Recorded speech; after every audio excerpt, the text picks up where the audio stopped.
Selamat pagi sidang Tuhan pada hari Minggu ini, tertanggal 30 Januari tahun 2022. Shalom, goedemorgen iedereen. Op deze zondag 30 januari 2022, de vierde zondag van de Epifanie. Adalah hari Minggu ini yang keempat daripada Epifanie, di mana Tuhan Yesus menyatakan dirinya, waarin Yesus zich laat manifesteren. Marilah bersama-sama kita mulai. Laat ons beginnen. Deze dienst mogen wij openen in de naam van de Vader, de Zoon en de Heilige Geest. Dan ibadah online ini kami memperalaskan dengan nama Bapa, Anak, dan Roh Kudus. Amin.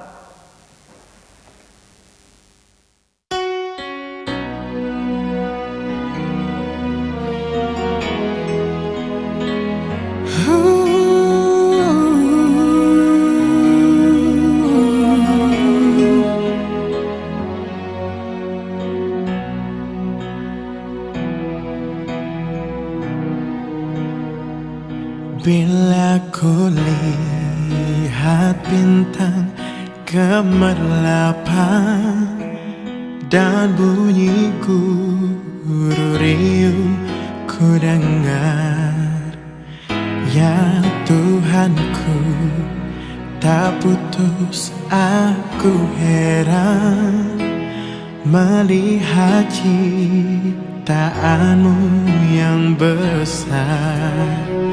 Maka jiwaku pun memujimu, sungguh besar Kau Allahku. Maka jiwaku pun memujimu, sungguh besar Kau Allahku.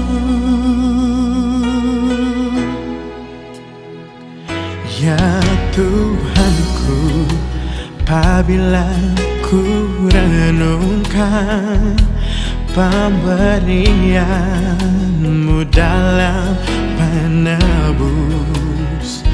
ku tertegun bagiku dicurahkan oleh Putra-Mu darahnya kudus. Maka jiwaku pun memujimu, sungguh besar Kau Allahku. Maka jiwaku pun memujimu, sungguh besar Kau Allahku.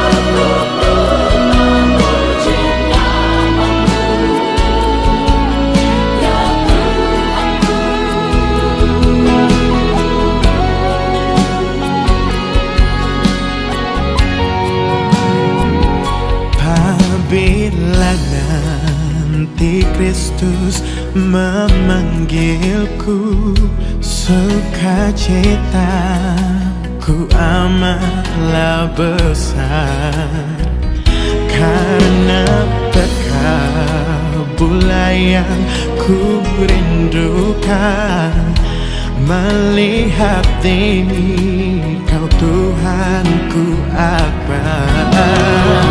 Maka jiwaku pun memujimu, sungguh besar Kau Allahku. Maka jiwaku pun memujimu, sungguh besar Kau Allahku.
Sidang Tuhan, sebelum kita mendengarkan firman Tuhan, marilah kita mohon pimpinan Roh Kudus untuk pembacaan ini. Voordat wij tot de schriftlezing komen, laat ons bidden om de leiding van de Heilige Geest voor deze schriftlezing. Allah Bapa yang di surga, sebelum pelayan-pelayanmu membaca daripada firman Tuhan, kami mohon akan Roh-Mu yang kudus untuk pembacaan ini. Pun juga kami mengucap syukur bahwa Tuhan sudah jagakan kami pada usbu yang lalu, dan pada saat ini kami adalah kesempatan untuk mendengar dan menaruh telinga pada firman Tuhan yang terindah. Kiranya Tuhan memenuhi akan kami dengan Roh-Mu yang kudus, pun juga pelayan-pelayan Tuhan yang bersedia untuk membaca daripada firman-Mu itu. Bersabdalah ya Tuhan, dan sautilah doa ini demi nama Yesus Kristus Tuhan kami berdoa. Amin. Pembacaan Alkitab hari ini diambil dari Lukas 4 ayat 21 sampai 30 dan 32. Dan berbunyi demikian. Lalu ia memulai mengajar mereka, katanya, pada hari ini genaplah nats ini sewaktu kamu mendengarnya. Dan semua orang itu membenarkan dia, dan mereka heran akan kata-katanya indah yang diucapkannya. Lalu kata mereka, bukankah ia ini anak Yusuf? Maka berkatalah ia kepada mereka, tentu kamu akan mengatakan pepatah ini kepadaku, hai tabib, sembuhkanlah dirimu sendiri. Perbuatlah di sini juga, di tempat asalmu ini, segala yang kamu dengar yang telah terjadi di Kapernaum. Dan katanya lagi, aku berkata kepadamu, sesungguhnya tidak ada nabi yang dihargai di tempat asalnya. Dan aku berkata kepadamu, dan kataku ini benar, pada zaman Elia terdapat banyak perempuan janda di Israel ketika langit tertutup selama 3 tahun dan 6 bulan, dan kita bahaya kelaparan yang sehebat menimpa seluruh negeri. Tapi Elia diutus bukan kepada salah seorang dari mereka, melainkan kepada seorang perempuan janda di Sarfat, di tanah Sion. Dan pada zaman Nabi Elia banyak orang kusta di Israel, dan tidak ada seorang pun dari mereka yang ditahirkan selain daripada Naaman, orang Syria itu. Mendengar itu, sangat marahlah semua orang yang tidak terima di ibadah itu.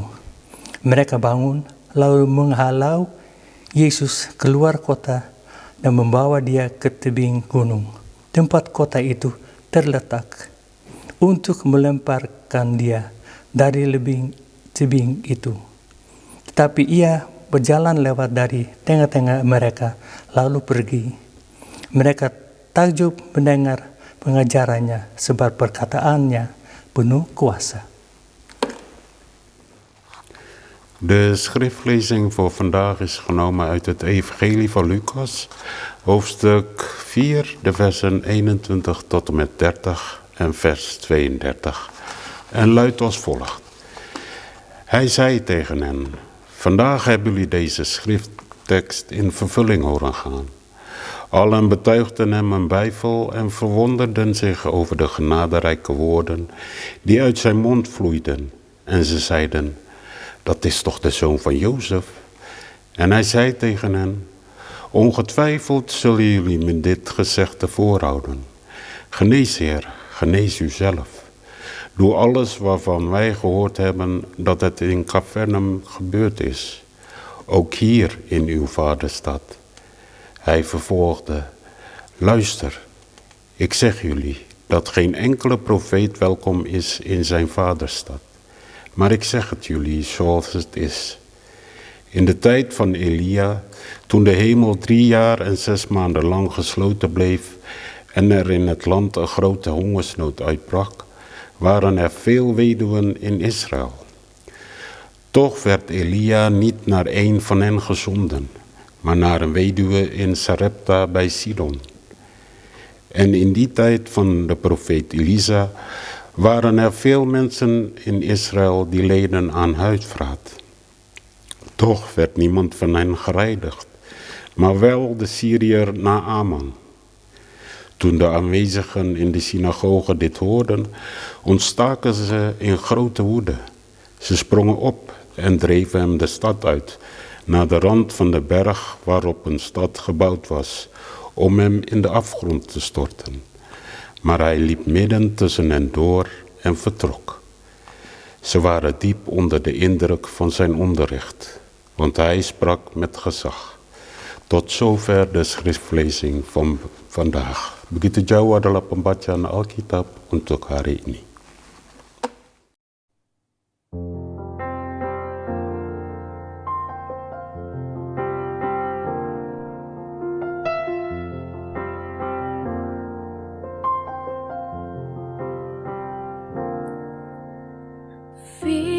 Firman-Mu pelita bagi kakiku, terang bagi jalanku.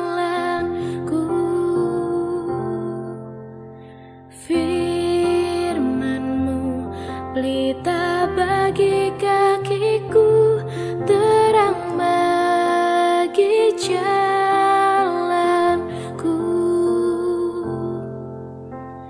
Waktu ku bimbang dan hilang jalanku, tetaplah Kau di sisiku. Dan takkan ku takut, asal Kau di dekatku, besertaku selamanya. Oh, firman-Mu pelita bagi kakiku, terang bagi jalanku. Firman-Mu pelita bagi kakiku, terang bagi jalanku. Terang bagi jalanku, terang bagi jalanku.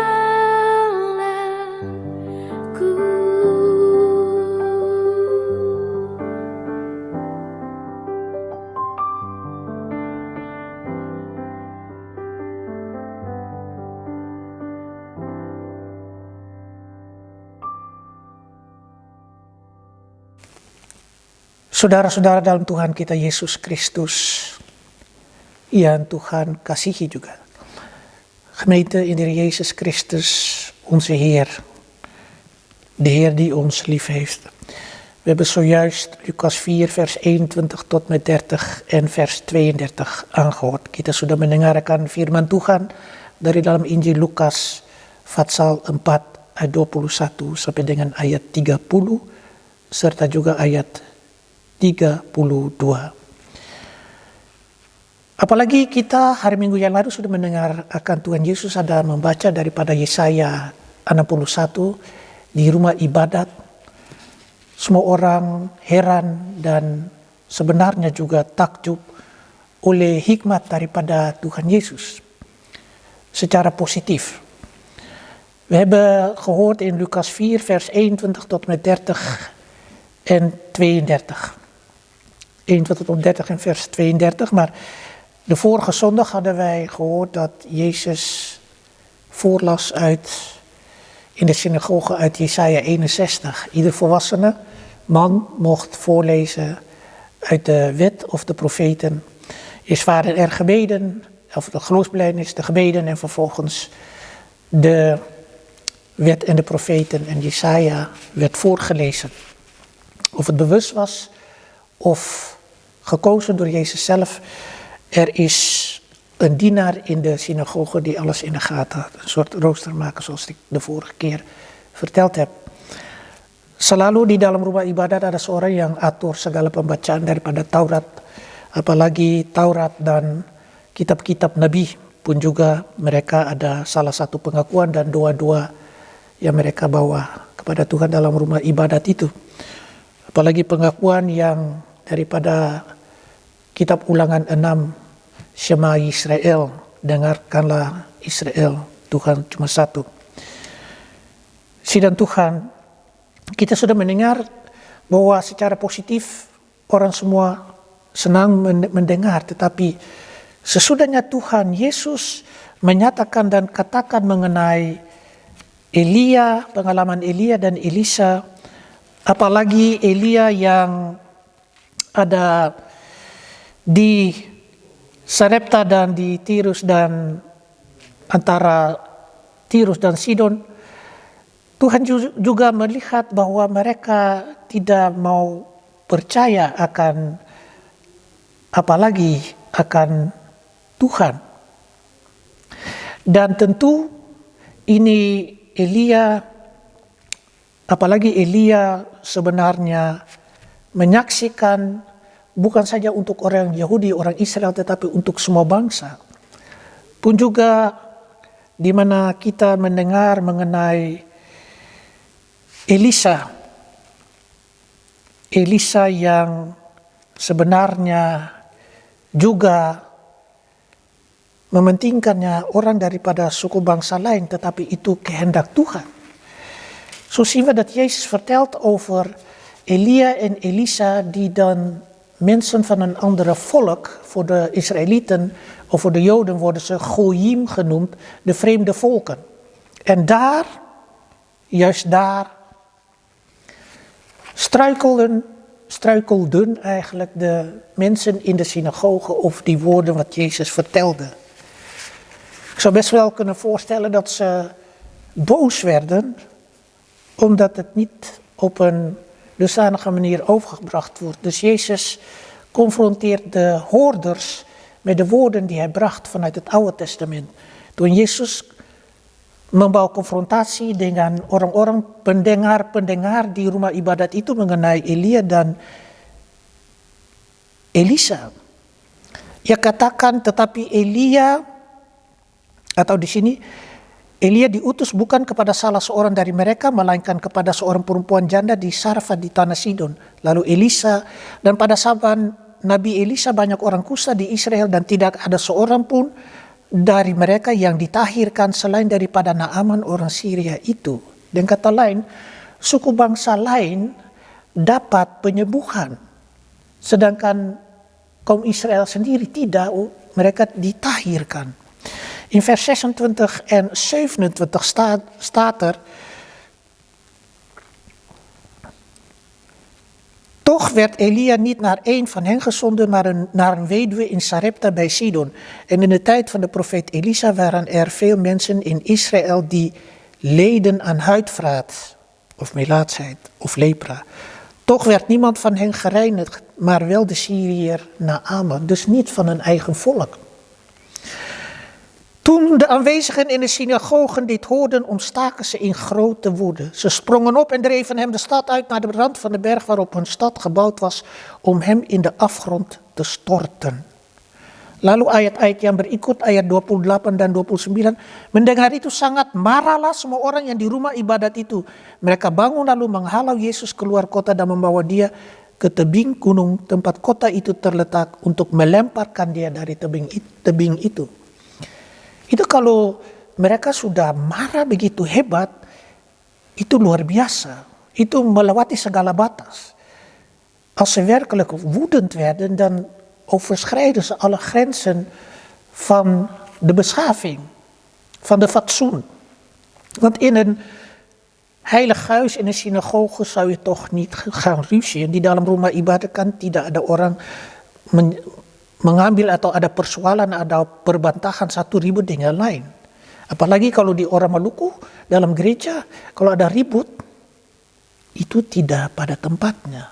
Gereja bukan tempat peperangan duniawi.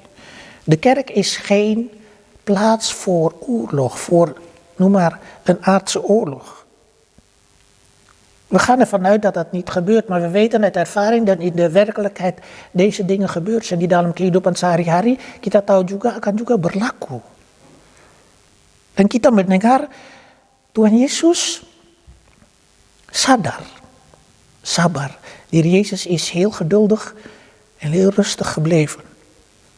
Hij liep midden tussen hen door en vertrok. Ze waren diep onder de indruk van zijn onderricht, want hij sprak met gezag.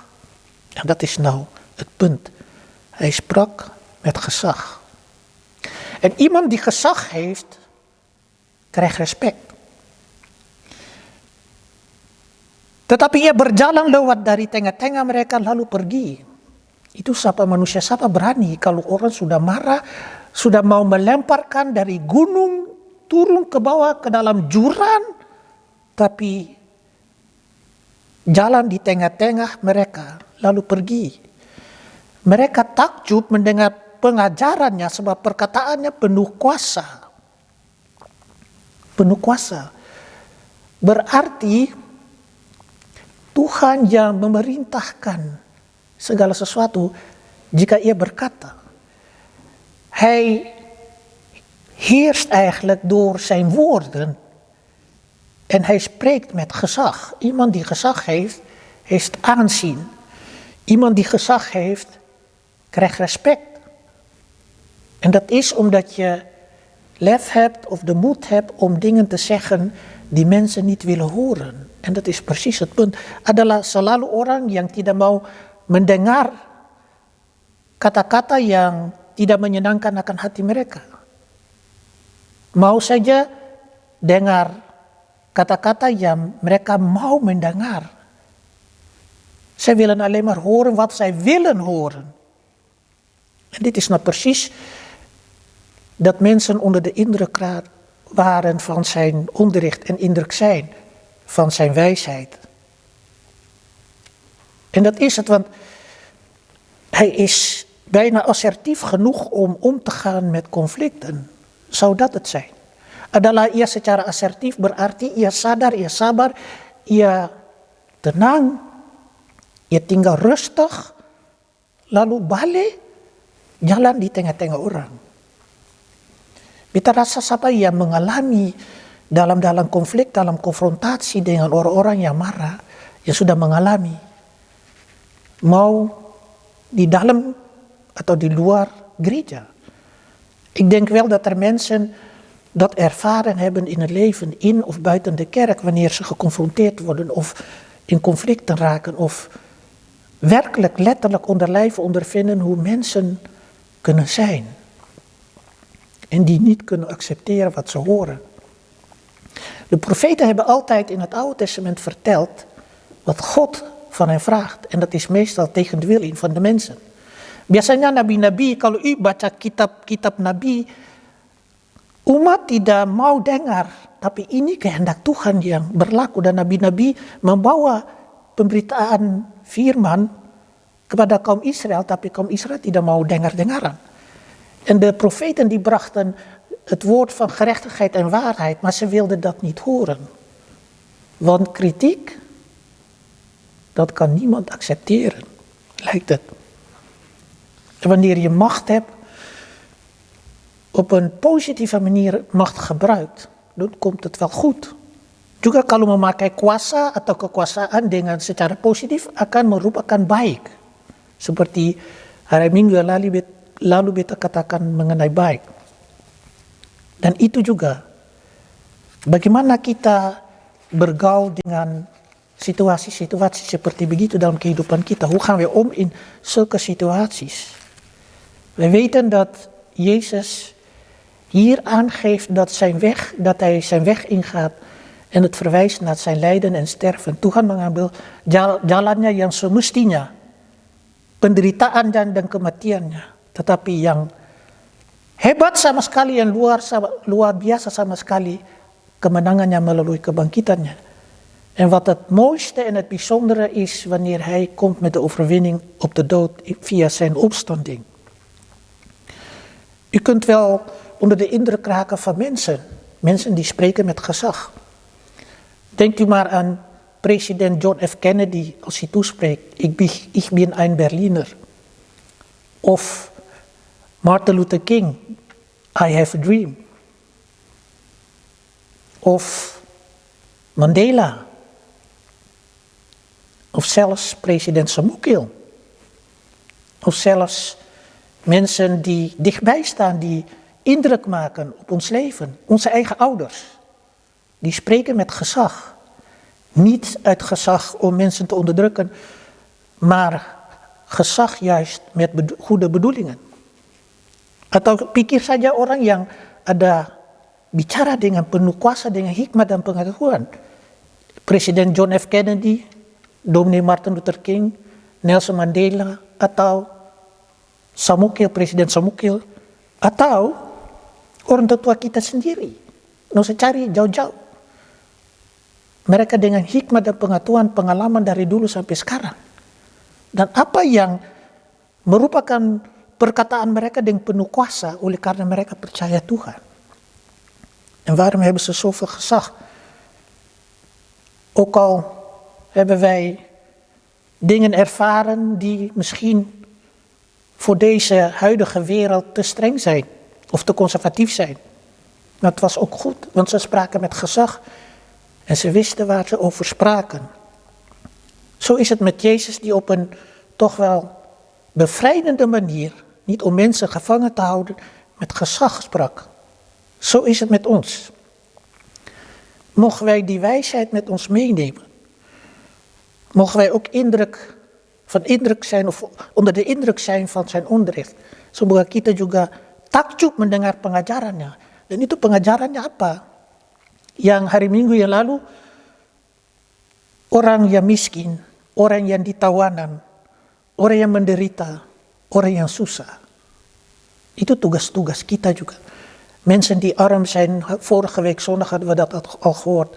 Armen helpen, mensen die het moeilijk hebben, mensen die lijden, mensen die verdriet hebben. We kunnen van betekenis zijn. We hebben niet zoveel gezag als de Heer Jezus, maar een klein beetje kunnen wij overbrengen. Zoals ik altijd zeg, een klein beetje kunnen overbrengen aan de medemens. En dat is al genoeg. Want een mosterdzaadje is genoeg om zijn koninkrijk zichtbaar te maken. Amen.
Saudara-saudara, marilah kita mengucap syukur.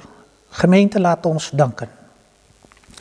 Ya Tuhan, kembali kami datang di hadapan hadirat-Mu. Kami mengucap syukur Tuhan sudah beserta dengan kami pada usbu yang lalu, dan juga kami mohon Tuhan beserta dengan kami pada usbu yang baru. Kiranya Tuhan memenuhi akan kami dengan Roh-Mu yang kudus, dengan penuh hikmat dan pengetahuan yang Tuhan Yesus berikan kepada kami melalui firman Tuhan.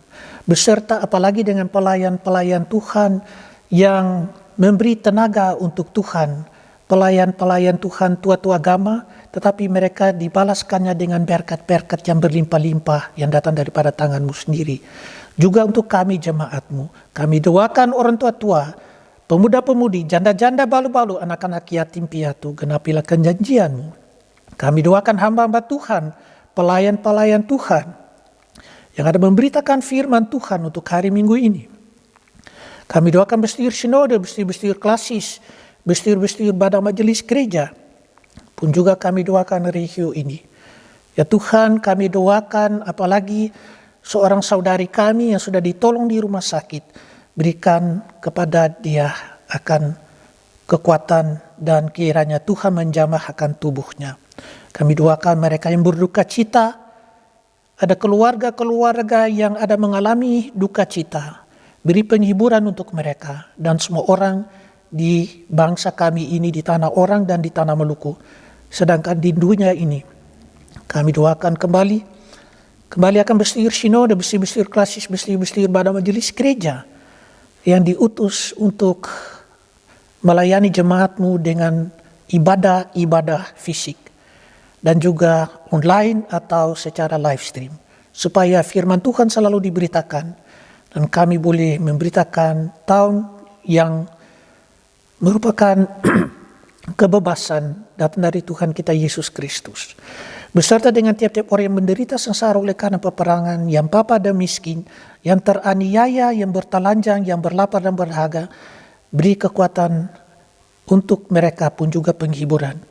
Kami doakan mereka yang berulang tahun juga, mereka mohon juga akan berkat daripada tangan Tuhan, supaya mereka rasakan tangan pengasihan juga.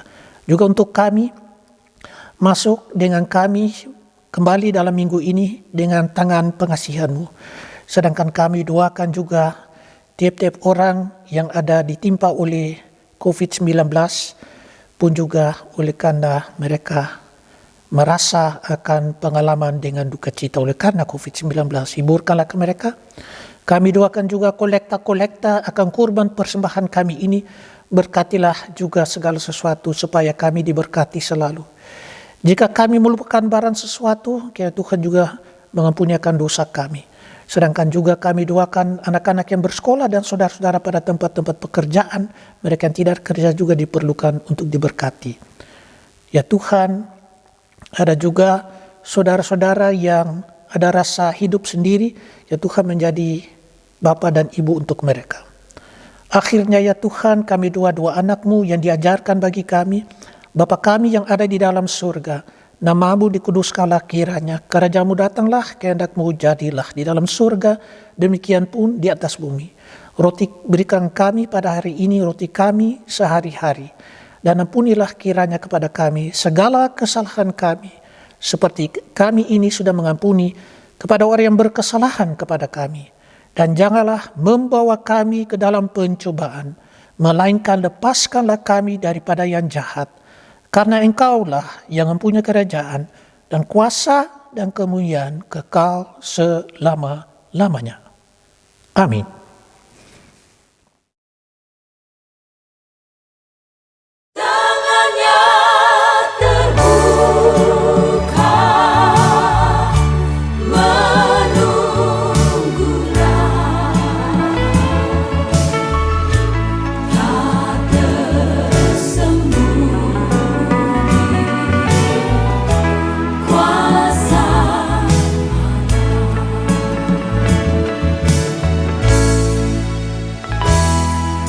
Bunyi lonceng tanda waktu sehari telah berlalu. Ada yang terjatuh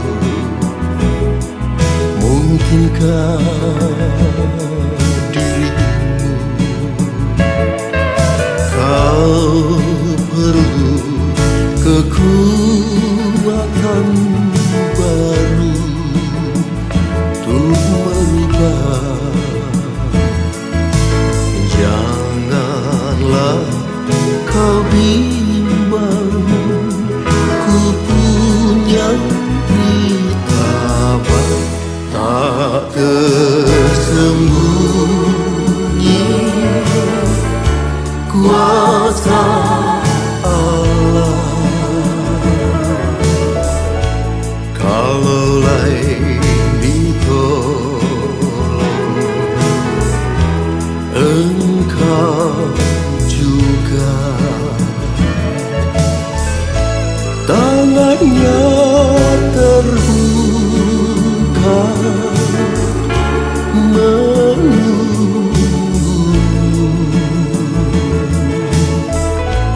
tak tersembunyi. Kuasa Allah,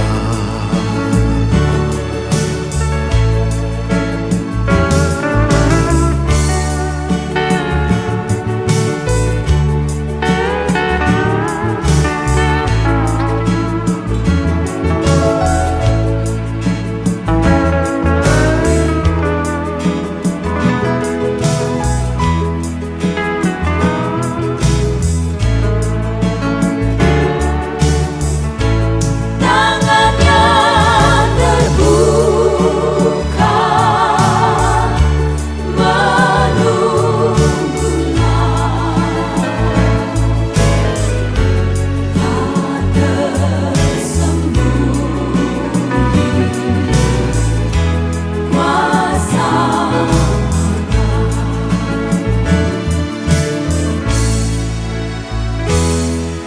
tiada gelap walau engkau berjalan sendiri.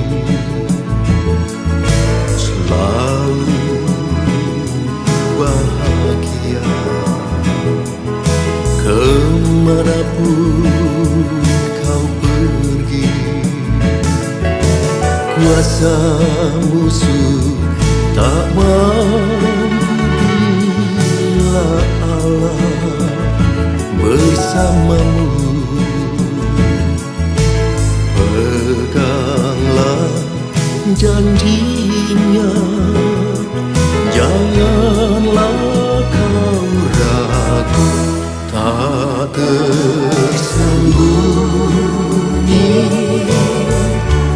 Kuasa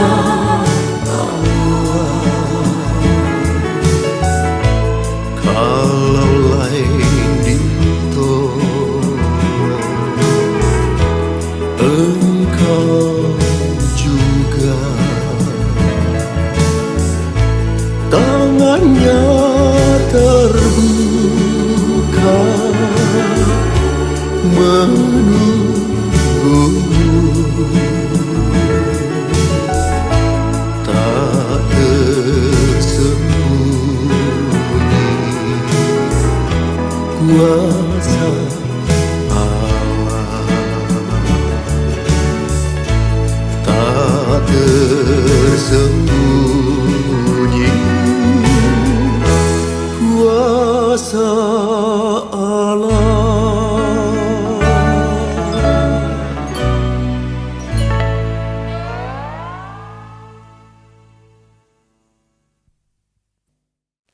Akhirnya kami boleh menerima berkat Tuhan. We mogen de zegen des Heeren ontvangen.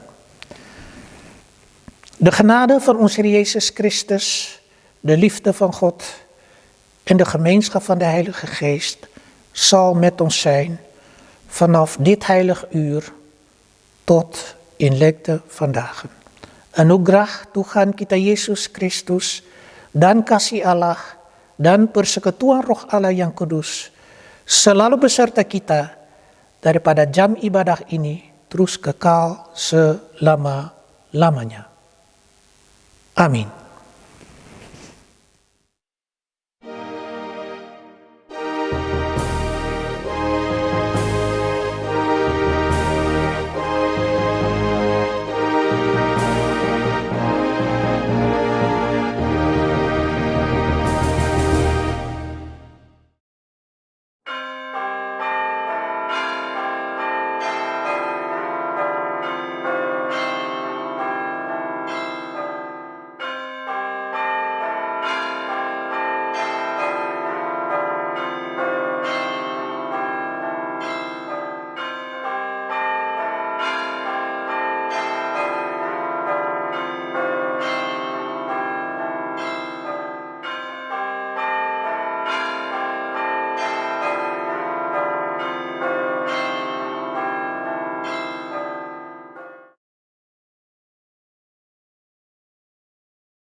selalu biru, tetapi Dia berjanji selalu menyertai.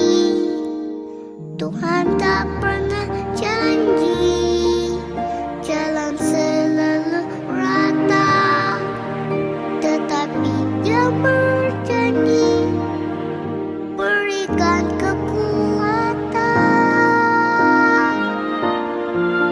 Jangan pernah menyerah, jangan berputus asa. Mujizat Tuhan ada saat hati menyembah. Jangan pernah menyerah, jangan berputus asa. Mujizat Tuhan ada bagi yang setia dan percaya.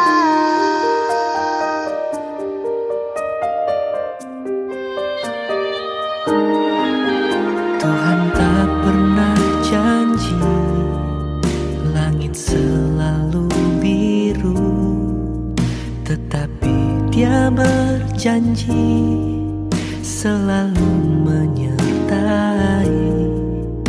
Tuhan tak pernah janji jalan selalu rata, tetapi Dia berjanji berikan kekuatan.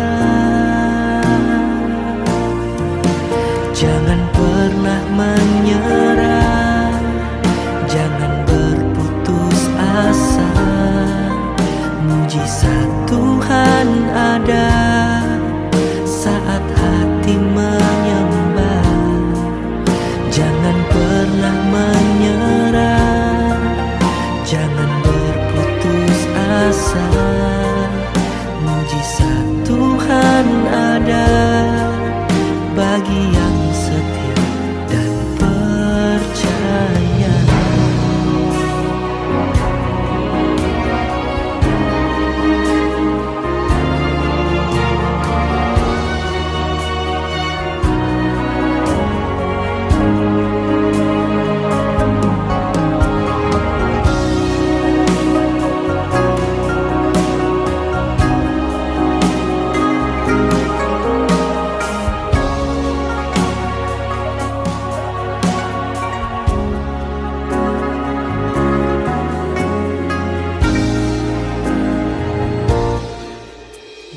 Menyerah bukanlah jawaban, putus asa bukanlah jawaban. Selama kita masih bernafas, masih ada mujizat. Bangkitlah, Tuhan sanggup memulihkan hidup.